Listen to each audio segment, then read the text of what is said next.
Hello, I'm Dr. James Bogash, expert in health and longevity and creator of Bogash Life and Balance.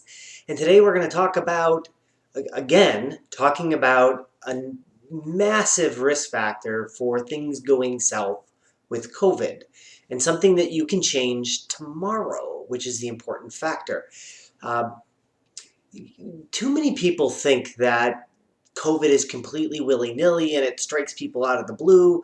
And that really is not at all what we see in the medical research. And what we see is that there's a very specific pattern of who does very poorly with COVID. And something that continues to show again and again that for some reason the general public doesn't know about, which is completely inexcusable at this point, kind of like vitamin D, but it has to do with fasting blood sugar. And we've already seen that a fasting blood sugar of 126 or higher, like 126 is not that high. I mean, it's still higher than we want to see, but it's not like a crazy blood sugar. Um, we've seen that people with 126 or higher had really bad outcomes compared to people that had them lower. So that doesn't even mean diabetic, it doesn't mean obese, it means poorly controlled diabetic. It means obese people with their blood sugar out of control. It means eating a crappy diet and not knowing that your blood sugar is elevated. But so in this particular review of 35 different studies, 14,000 and a half patients, like this isn't a small subset.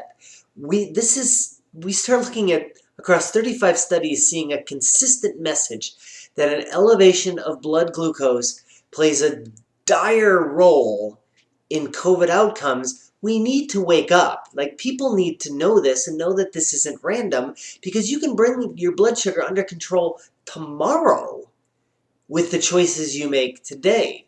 So they found, when they looked at these studies in general, they found that for every 1 nanomole, so every 18 milligrams per deciliter that it goes up in the bloodstream, there is a 33% higher risk at hospitalization of having a severe COVID outcome.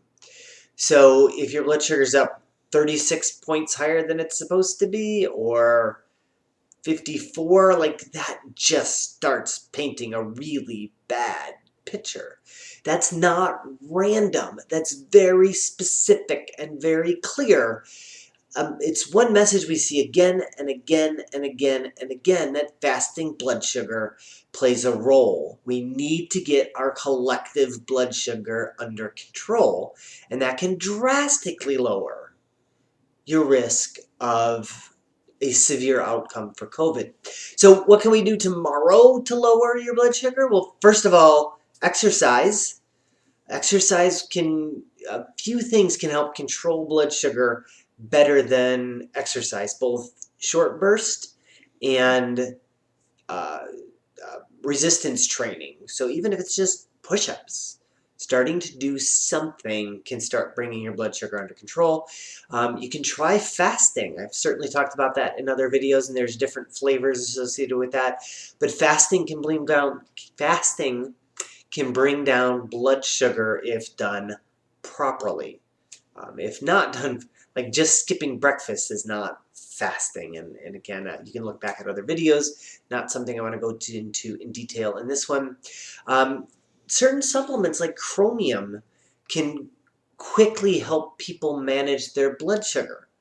Very inexpensive, very safe. A lot of type 1 diabetics will use chromium to help bring their blood sugar, keep their blood sugar under better control.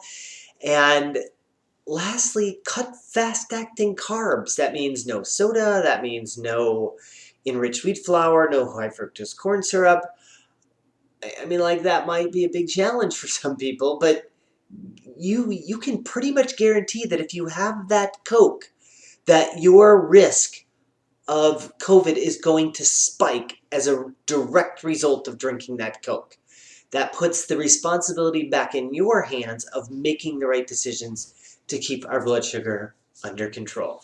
As always, I will post the link to this particular study in the description.